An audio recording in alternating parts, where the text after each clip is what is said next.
nó nói cho nóวันที่gì nữaวันที่gìรู้ชาลีชงอ้อผาcầu xaชงอ้อผาที่ปวดตัวจบnó lấy tới chân tông cho nọ tan ro sợ đời tôi ship ba chân tông cho đờiรู้phô phát thầy nữa nó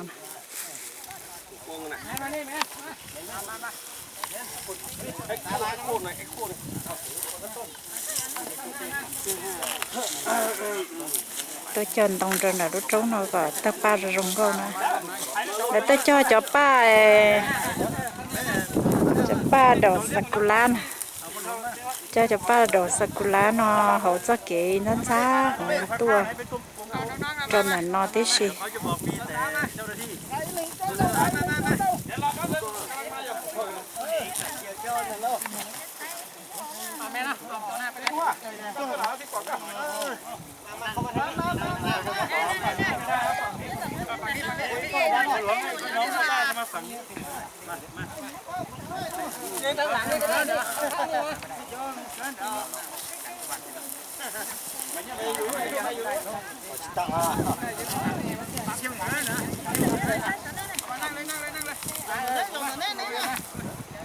giờ lo thảy đua rồi nó mà lo thảy đua còn nó ta là mà mình chân tông cho nó sẽ hơi tí có ấm mồng có ý màu bé châu nè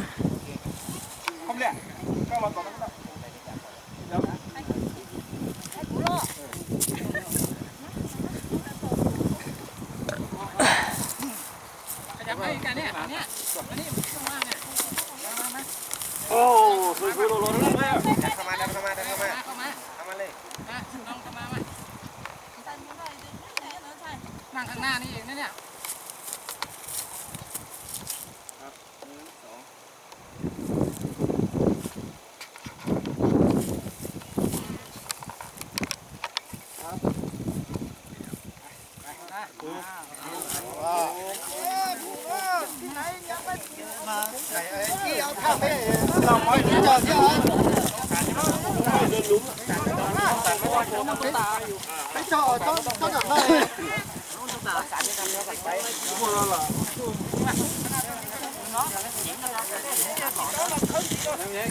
nó nổ nó cho cái video nó say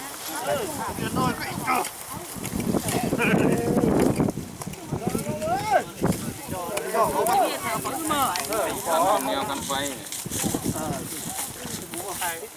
mua của chật cái liền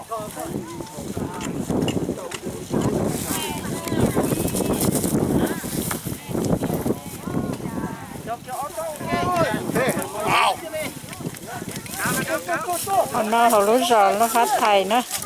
họ lúc giờ nó phát thầy nhau hả nè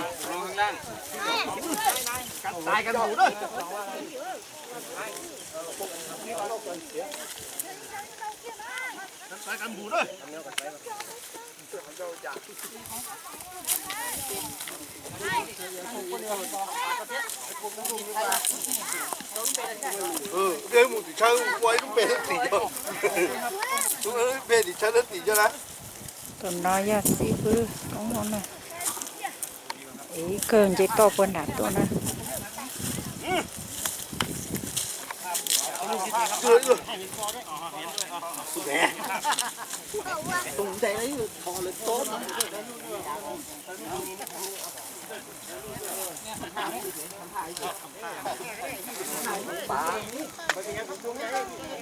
còn nói ra lúc giờ chiếc tông á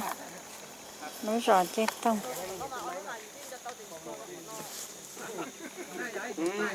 có hoa hành đi tao là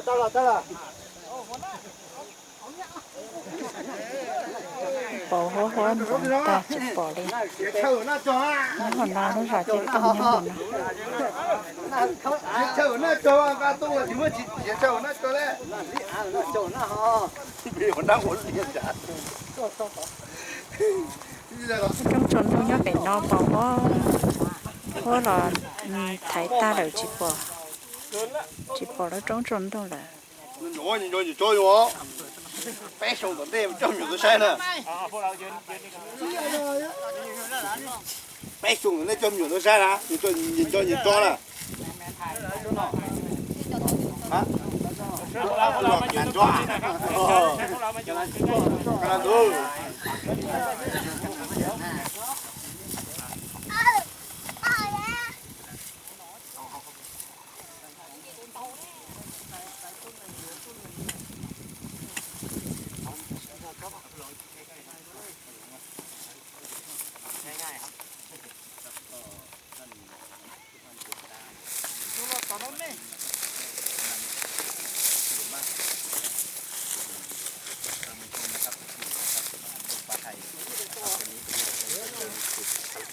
ก็มาหมายผมปลัดอำเภอฝ่ายความมั่นคงนะครับมาร่วมปลูกป่านะครับใต้ร่มพระบารมีนะครับซึ่งก็ถือว่าเป็นกิจกรรมที่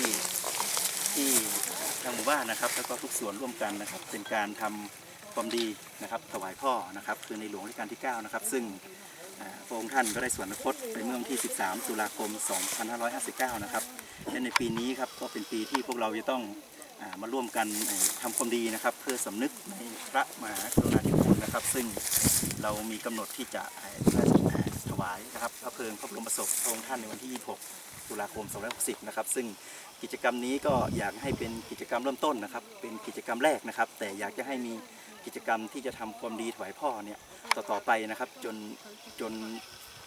นถึงวันถวายพระเพลิงพระบรมศพนะครับซึ่งเราคงไม่มีทุนทรัพย์นะครับที่จะไปทำความดีอย่างอื่นนะครับนอกจากใช้พลังกายพลังใจนะครับแล้วก็น้ำใจของพวกเรานะครับในการแสดงออกเช่นการปลูกต้นไม้นะครับการทำความดีนะครับการร่วมกันกำจัดขยะนะครับที่อยู่ในหมู่บ้านคือทุกสิ่งทุกอย่างนะครับผมคิดว่าการร่วมกันแก้ปัญหายาเสพติดการบริหารจัดการขยะการปลูกป่าการดูแลทรัพยากรธรรมชาติผมคิดว่าแค่นี้ไม่ต้องใช้งบประมาณนะครับแต่สามารถทำความดีที่ยิ่งใหญ่กับพ่อหลวงเราได้นะครับและที่สำคัญอยากจะฝากผู้นำหมู่บ้านนะครับป่าผาพึ่งนะครับซึ่งเป็นป่าที่อุดมสมบูรณ์ที่สุดนะครับผืนหนึ่งของตำบลตับเต่านะครับผมคิดว่าถ้าฝากพ่อกำนันนะครับแล้วก็พ่อหลวงบ้านทุกหมู่บ้านเพราะผมดูแล้วเนี่ยด้านบนเราอาจจะมองดูยังอุดมสมบูรณ์นะครับแต่ด้านล่างก็คือตีนเขาเนี่ยคือทุกหมู่บ้านเนี่ยพยายามที่จะลุกล้ำนะครับขึ้นมาตรงนี้นะครับก็คงจะให้ทางชุมชนนะครับและทุกส่วนได้ร่วมกันดูแลป่าผืนนี้ผมคิดว่าเป็นป่าแห่งชีวิตนะครับชีวิตของพี่น้องตำบลตับเต่านะครับถ้าไม่มีป่ามันก็ไม่มีน้ำนะครับถ้าไม่มีน้ำเนี่ยเราก็อยู่ไม่ได้นะครับเพราะโดยสภาพธรรมชาติของคนเนี่ยมีน้ำอยู่ที่ไหนนะครับคนจะไปอาศัยอยู่ที่นั่นนะครับฉะนั้นนี่ฝากผืนป่าผมคิดว่าน่าจะเป็นผืนสุดท้ายนะครับของพี่น้องตำบลตับเต่าที่ป่าผาพึ่งนะครับซึ่งตรงนี้หลายๆหน่วยงานก็ให้ความเป็นห่วงนะครับฝากมานะครับก็คงต้องขอความร่วมมือทาง